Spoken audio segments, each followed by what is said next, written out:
असीम मुनीर पर direct attack हुआ है। इमरान ने कहा असीम मुनीर पाकिस्तान को बर्बाद कर रहे हैं। पाकिस्तान क्रिकेट बोर्ड के पूर्व अध्यक्ष मोहसिन नकवी से मुनीर की तुलना। जेल से भेजे संदेश में इमरान खान ने कहा जिस तरह से मोहसिन नकवी ने पाकिस्तान क्रिकेट को बर्बाद किया उसी तरह असीम मुनीर पाकिस्तान को बर्बाद कर रहे हैं। लेकिन इमरान झुकने वाला नहीं है। हमारे यहाँ एक फिल्म क्या आई जिसमें उसका जो हीरो है उसने दाढ़ी के नीचे हाथ घुमाते हुए और कह दिया झुकने वाला नहीं है। अब दुनिया में जगह जगह इसका इस्तेमाल होने लगा है।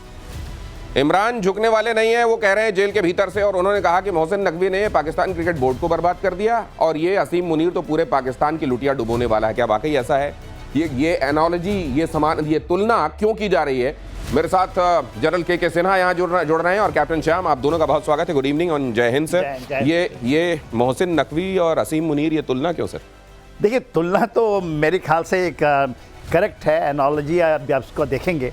क्योंकि देखिए, जो मुनीर कर रहे हैं वो भी कहीं उसी लाइन पे जा रहे हैं कि पाकिस्तान, वो तो कह रहे हैं कि अब 12 प्रांत हो जाएंगे, कुछ इस तरह की बातें हो रही हैं, पूरे के पूरे खनिज दे देंगे, अमेरिका को ले आए, चाइना को ले आए। तो आप बताइए कि जो बांट होगा कहाँ से होगा? टूटेगा नहीं तो क्या होगा? यदि आप उधर एक बोलते हैं ना कि हम तो ये उनका एक है कि हम खड़े होते हैं, बैठते हैं और सोते हैं। आपने सुना है मुनीर की कहानी है, खड़े होते हैं उम्मा के साथ और हम बैठते हैं अमेरिका के साथ और सोते हैं हम चाइना के साथ। आप बताइए, अब ये सोते हैं, खड़े होते हैं, और उनकी ये बयान है, मेरी बयान नहीं है, उम्मा के साथ खड़े हों। मुझे ये लगता है सर, आप तो मतलब आप आर्मी वेटरन हैं, आप ये बताइए कि आप लोगों की लैंग्वेज, आप लोगों का स्टेटमेंट ये बहुत महत्वपूर्ण होता है, ये भी आपकी ट्रेनिंग का हिस्सा होता है।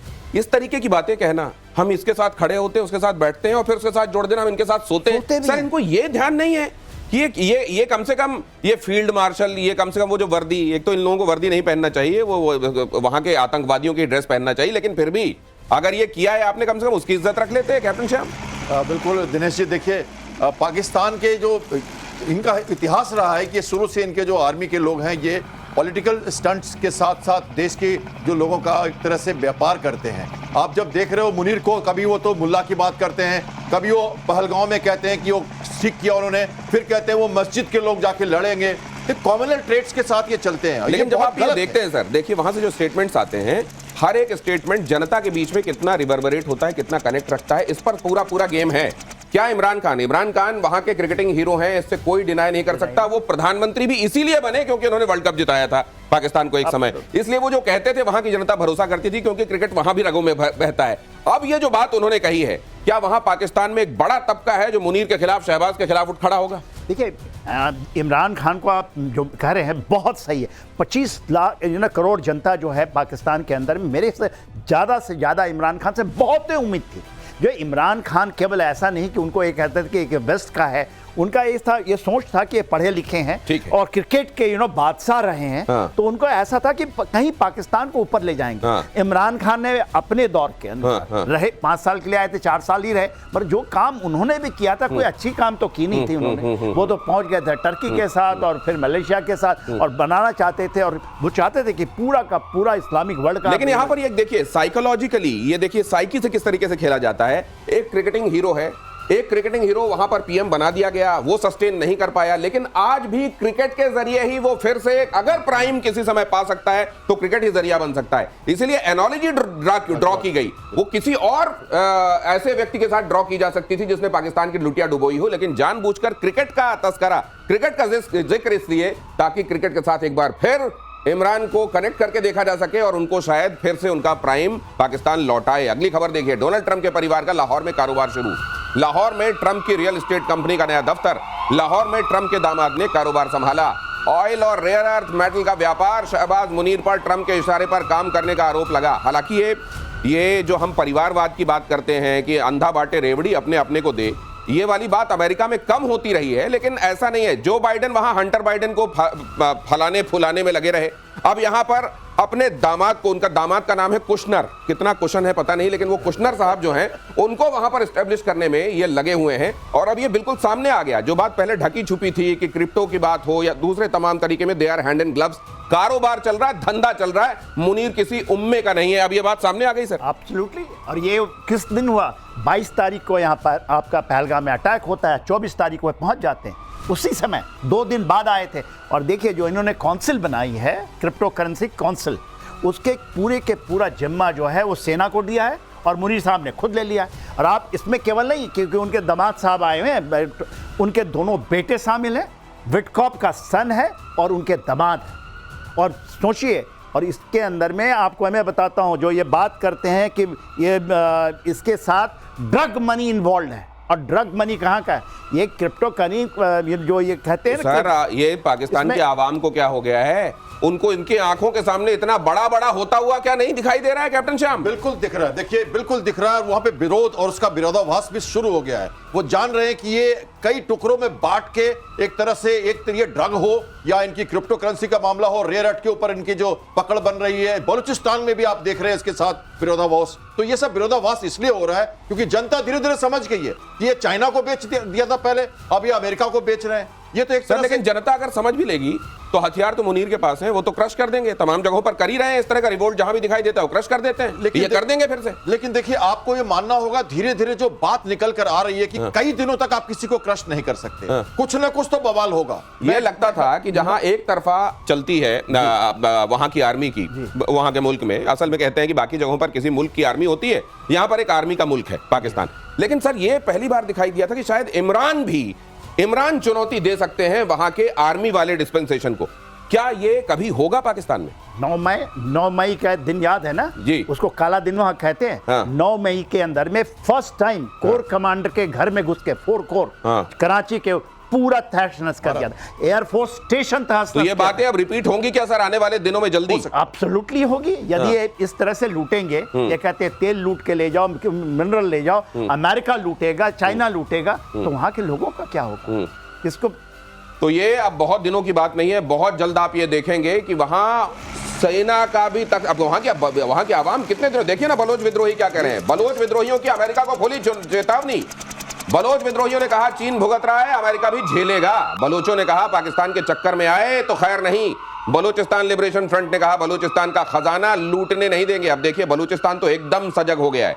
उसने कहा जो हाल चाइना का किया था अब अमेरिका भी उसके लिए तैयार रहे। और ये जगह जगह से इस तरह विरोध, आप जानते हैं वहां केपीके में, खैबर पख्तूनवा में किस तरीके से वहां विरोध की आवाजें उठ रही हैं। ये जो दहशतगर्दी है इसके पीछे वर्दी है, इस तरह की तमाम बातें हैं। ये बलूचिस्तान आप देख ही रहे हैं यहां पर क्या है।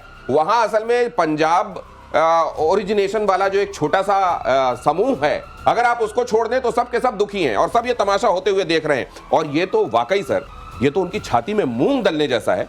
एब्सोल्युटली। आप माजिद ब्रिगेड को जाके देखिए, माजिद ब्रिगेड के नाम, क्योंकि जब आपने बात किया बलूचिस्तान के अंदर में, तो ये जब हम बात करते हैं BLA और माजिद ब्रिगेड एक अलग ब्रिगेड है, मैक्सिमम फीमेल हैं उसके अंदर और इतनी तगड़ी, और ये कहते हैं ना जो फिदायन हैं। और देखिए केवल यही नहीं कि बलूचिस्तान का टुकड़ा होने वाला है, अभी आप जरूर बात करेंगे जिस तरह से बातें चल रही है 12 टुकड़े के। पहले तो हम सोचते थे 4 टुकड़े होंगे, अब 12 टुकड़े के अंदर में ये बांटना चाहते हैं। 12 टुकड़े में खास करके खैबर पख्तूनख्वा के अंदर जो इनके सपने हैं। नहीं, ये जो रेस्टलेसनेस चल रही है सर, क्या वाकई टुकड़ों के तौर पर सामने आ जाएगी, या अमेरिका उसको इंटैक्ट रखने में या चाइना उसको इंटैक्ट रखने में कैप्टन श्याम मदद देगा और वो पाकिस्तान बना रहेगा? देखिए ये चाहते हैं कि वो रिसोर्स मैनेज करें, पूरा पाकिस्तान को रिसोर्स मैनेज करना चाहते हैं। सेंट्रली तो नहीं कर पाएंगे क्योंकि उधर सिपैक भी है, चाइना का भी अपना तरीका है। ये 4 सिंध, और हम 4 बात कर रहे हैं जो खैबर पख्तूनख्वा हुआ या बलूचिस्तान हुआ, सिंध का अपना तरीका है।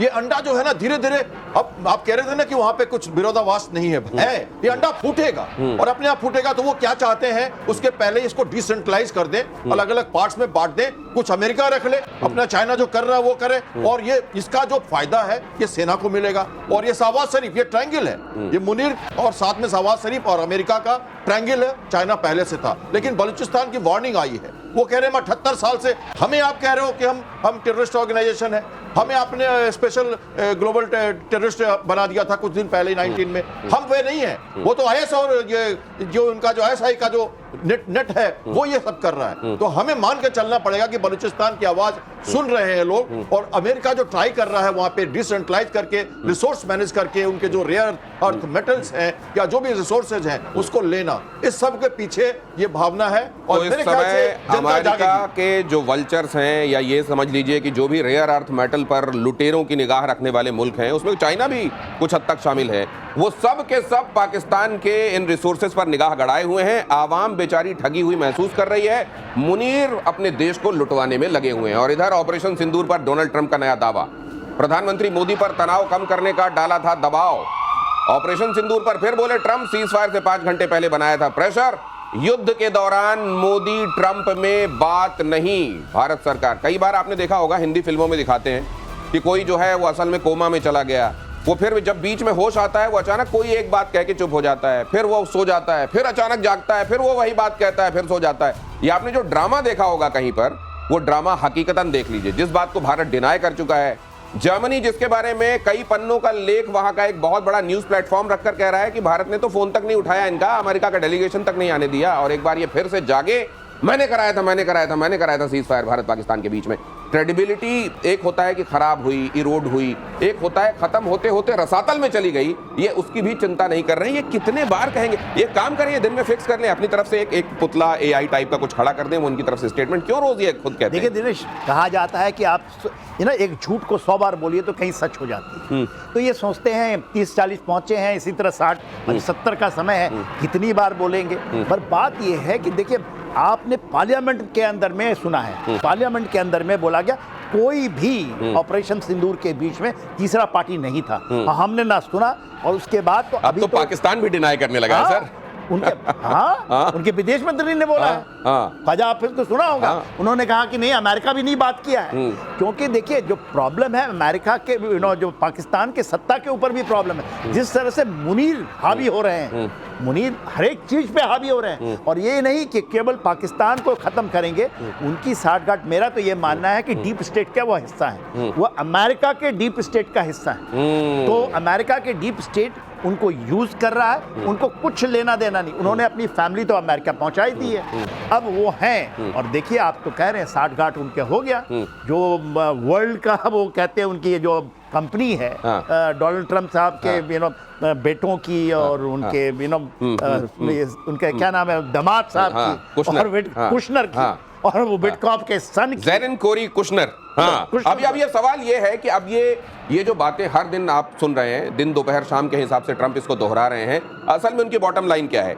इतने ब्रेजन तरीके से धंधा, सिर्फ वो कहते हैं ना गंदा है लेकिन धंधा है, ये वाकई वो पाकिस्तान में दिखा रहे हैं। और पाकिस्तान के इस समय सबसे पावरफुल आदमी अगर आप आसिम मुनीर को मानते हैं, तो वो एकदम पाकिस्तान को बेचने में लगे हुए हैं, और ट्रंप खुल्लम खुल्ला इसका इजहार कर रहे हैं। सर, सबसे बड़ी बात यह है कि इस तरह का काम पहले चोरी जो है वो कहीं छिप कर की जाती थी, ये वाली चोरी तो जो है वो खुल्लम खुल्ला हो रही है और डंके की चोट पर हो रही है। देखिए, ट्रंप के बारे में मैं मानता हूं कि जनरली जो अमेरिका के राष्ट्रपति रहे हैं वो किसी ऑफिशियल बैकग्राउंड से आए हैं, कहीं के गवर्नर रहे हैं, कहीं के सेना से रहे हैं। ये जो है ये व्यवसायिक हैं, इन्होंने, इनका कोई पीछे का अपना, अरे सर, व्यवसायियों का भी तो ईमान धर्म होता है, व्यवसायियों के भी तो व्यवसायी बेचारे बड़े प्रतिष्ठित, और उनका मार्जिन अपना फिक्स करके चुपचाप अपना काम करते हैं। जो कहते हैं ना, उसकी फितरत तो है डसना है तो डसेगा, तो डसते हैं, ये व्यवसायिक डसते हैं। इन्होंने इकोनॉमिक नेशनलिज्म, ये इकोनॉमिक नेशनलिज्म की बात करके टैरिफ लगा के इसको तोड़ के उसको तोड़ के बातें करते हैं, और ये व्यवसायिक बातें करते हैं। और कल क्या बोलेंगे, जैसे आप कह रहे हो ना, रात को क्या बोलता है व्यापारी, सुबह कैसे पलट जाता है, ये आप इनके बातों में देख सकते हो। नहीं, लेकिन ये मुख्तारी ईस्ट इंडिया कंपनी जब यहाँ आई, असल में वो भी धंधे की बात करने आई थी, और उसने भारत में फिर क्या किया था, ये दुनिया से छिपा हुआ नहीं है। ये धंधे की बात करते हुए पाकिस्तान में पहुंचे हैं, तो पाकिस्तान का मुस्तकबिल क्या है ये बताने के लिए मुझे आवश्यकता नहीं है, आप समझ सकते हैं। लेकिन पाकिस्तान इस सबको झेल रहा है, कितना और झेलेगा? वहां की आवाम से मेरी मुराद है, जब मैं कह रहा हूं कि पाकिस्तान झेल रहा है, कितने और दिन तक झेलेगी? क्या इसी तरीके से अपने मुल्क को, अगर वो अपना मुल्क उस मिट्टी को मानते हैं, लुटते हुए देखेंगे क्या? एससीओ में पुतिन से मिलेंगे प्रधानमंत्री मोदी, एससीओ में शामिल होने चीन जाएंगे मोदी, एक मंच पर जुटेंगे मोदी, पुतिन, जिनपिंग एक मंच पर होंगे, एससीओ की मीटिंग पर अमेरिका की नजर, एससीओ के जरिए ट्रंप का दबाव कम होगा। मुझको लगता है यहां तक पहुंचते पहुंचते वो 70 बार और कह चुके होंगे कि भारत पाकिस्तान के बीच है, बल्कि सैकड़ा मार चुके होंगे। जो एससीओ की मीटिंग है, मैं बार बार कहता हूं, स्पेशली 29 और 31 तारीख को है, 1 तारीख को है, ये इतनी बड़ी मीटिंग है क्योंकि शी जिनपिंग जो है खुद रिसीव कर रहे हैं दोनों को। और देखिएगा आप एयरपोर्ट में वो रिसीव करते मिलेंगे प्रधानमंत्री को और उन्होंने पुतिन को। ये बस उसमें तो 10 नेता और हैं, प्लस 10 और हैं, 20 हैं, मगर यहाँ पहुंचेंगे। और उनकी एक ट्राई पार्ट 3 आदमियों की की मीटिंग होगी। नहीं सर, लेकिन ये ठीक है कि वो रिसीव करेंगे, ये बड़े ऑप्टिक्स होंगे कैमरे के लिए और न्यूज़पेपर्स में छपने के लिए, मास्टर्ड के लिए बड़ा अच्छा होगा। लेकिन मैं एक दूसरी बात जानना चाहता हूं, जिस तरह का बैकग्राउंड है सबके दिमाग में चीजें, जो उसके पीछे जो एक प्री टेक्स्ट होता है वो सेट है सर। एक उसके पहले पृष्ठभूमि बना दी गई है। भारत जानता है कि इस समय किसके साथ क्या हो रहा है और उसका अपना हित क्या है। रशिया जानता है, चाइना तो खैर इसका बड़ा भारी खिलाड़ी है और वो तो दूसरे को भी अपना कई बार कह देता है, पराया माल अपना भी कर देता है। अमेरिका, पूरी दुनिया चाह रहा है कि डील होके ऐसा हो जाए कि सारे के सारे अमेरिकन राज्य हो जाए। इस तरीके की नीयत के साथ जो चीजें चल रही हैं, कितना कुछ बदलेगा? ठीक है, लोग खड़े होंगे, मान लीजिए एक दूसरे की बिल्कुल नहीं बनती, लेकिन एक फ्रेम में साथ दिखाई देगा। उसके अतिरिक्त चीजें क्या बदलेंगी? नहीं दिनेश, ये 21st सेंचुरी का रीसेटिंग है। और जो आपके जियो पॉलिटिकल चेस बोर्ड पे गेम खेला जा रहा है, यह नहीं कि डोनाल्ड ट्रंप कोई पागलपना कर रहे हैं, वो भी कर रहे हैं, क्योंकि एक तीर से उन्होंने दो निशाने किए हैं। उसमें वो ये देख रहे हैं कि भारत जो है, क्योंकि वो खींचना चाहते हैं चीन को वापस, वो खींचना चाहते हैं रशिया को वापस। जो है ना कि ब्रिक, जो ये ट्रायंगल ना बन जाए कहीं, कि इसमें तोड़ दीजिए। ब्रिक से लड़ रहे हैं। अब ये जो एससीओ है, इसका जो मेन मोटो है वो ये है कि ये असल में ये शंघाई कोऑपरेशन ऑर्गेनाइजेशन ये बनाया इसलिए गया था कि आतंकवाद जैसे मुद्दों के खिलाफ एक साझा लड़ाई छेड़ी जा सके।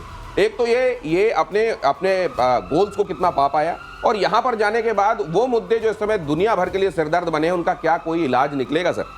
देखिए, पाकिस्तान भी वहां होगा, हमें समझना चाहिए। हाँ, और वो भी कहेगा कि नहीं आतंकवाद बहुत बड़ा खतरा है, इससे हमको मिलकर निपटना चाहिए। और हमारे राजनाथ सिंह वहां गए थे पहले, इसके प्रेल्यूड देखिए, प्रेटेक्स्ट देखिए। राजनाथ सिंह ने रिफ्यूज किया है वहां पे, उन्होंने नहीं साइन किया। और ये जो लेसन फॉर लेसन हमें समझना चाहिए, हमारे प्रधानमंत्री को क्या मिलेगा वहां जाके, ये समझना जरूरी है। तो भारत जो है ना, हमेशा से मल्टी डायमेंशंस में रहा है। आज ये सामयिक जो तारीफ का समय है और इस समय ये एससीओ मीटिंग हो रही है, तो ये एक मायने रखता है कि इस समय हम कैसे देखते हैं उसको। तो अगर हम और पुतिन की तरफ से देखो तो पुतिन वेस्टर्न ब्लॉक से बिल्कुल अलग थलग हो गए हैं। तो अब वो देख रहे हैं कि ये जगह है जहां वो एक ब्लॉक बना सकते हैं और अपनी पकड़ फिर से विश्व पर ला सकते हैं। और इंडिया का जो रोल बनता है वो मल्टीलैटरल। अब देखिए, उसके पहले जापान जा रहे हैं हमारे प्रधानमंत्री, 2 दिन जापान में रहेंगे। उसके बाद हमारे चीफ ऑफ नेवल स्टाफ अभी जापान गए थे। और आपको पता है हमारी नेवल फ्लीट्स फिलीपींस में घूम रही है, सिंगापुर में घूम रही है, वियतनाम में हमारी शिप्स अभी निकल के आई है। हम साउथ ईस्ट चाइना सी पर नजर, लेकिन आपको याद होगा एससीओ में राजनाथ सिंह जी का जाना, एक उसमें एक स्टेटमेंट आना और राजनाथ सिंह जी का कलम को बगल में रख देना, मैं इसमें सिग्नेचर नहीं करूंगा। जी, वही मैं कह तो यहाँ पर क्या होने वाला है? साझा बयान आएगा नहीं आएगा? देखिए, प्रधानमंत्री बड़ी शातिरता के साथ अपना रोल निभाएंगे। ये एक्चुअली कहा जा रहा है कि उनके पॉलिटिकल कैरियर का एक बड़ा समय है ये। मुझे तो लगता है सर कि प्रधानमंत्री, हमारे प्रधानमंत्री के लिए तो सही शब्द है बुद्धिमानी के साथ, शातिरता के साथ निभाएंगे जिनपिंग, निभाएंगे ट्रंप। और अगली खबर देखिए, ट्रंप के विदेश दूत ने फिर से जोर का झटका दिया है। रशिया यूक्रेन युद्ध पर एक बड़ा बयान दिया। रशिया यूक्रेन जंग अभी रुकने वाली नहीं है। ट्रंप के विशेष दूत स्टीव विटकॉफ का दावा, ट्रंप का दावा जल्द ही युद्ध रुकवा देंगे। ट्रंप के दावे को स्टीव विटकॉफ ने खारिज किया। मुझे लगता है कि हम जिस तरीके से खबर सोचते हैं और देखते हैं कि असल में ट्रंप कह रहे हैं कि हम बहुत जल्द युद्ध रुकवा देंगे, लेकिन स्टीव विटकॉफ, उनके जो विशेष दूत हैं, वो कह रहे हैं कि युद्ध अभी नहीं रुकेगा। ये जानबूझ के अपने ही खेमे से अलग अलग तरीके की बातें कहलवाते हैं, ताकि अगर सच हो मेरा वाला तो मैंने कहा ही था, अगर स्टीव विटकॉफ वाली बातें आने वाले दिनों में अनफोल्ड हो तो हाँ मेरा ही तो आदमी है जो कह रहा था कि अभी नहीं हो पाएगा। मुझे ऐसा लगता है सर, ये ठीक है? मेरा आकलन तो ये कहता होगा ही नहीं। मैं आपको बार बार बोला था कि देखिए, अलास्का के बाद कुछ नहीं होने वाला है, और भड़का है और भड़केगा। ये विंटर तो आप ले लीजिए।